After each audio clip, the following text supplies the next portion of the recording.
Pinagagawa mo. Ay, saba. Gusto kong pumuti. Pumuti daw to eh. Makaputi. Sabi nung nasa YouTube. Bakit pinagtawanan mo? Pumuti, paputi daw to. Nakagulag ang mukha. Sabi nila, pamputi daw to, Ros. Sabi ng nasa YouTube. Sabi mo kasi itim na daw ako eh. Kaya, itim na yung mukha ko. Lalo nga umitim mo.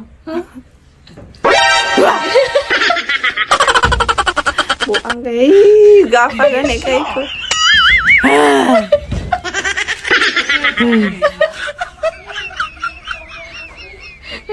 Nak, ayun na, tingog nak. Tingog pag-igkam. Sabi ng nasa YouTube, sabi mo, bastos ka nga pagkanak.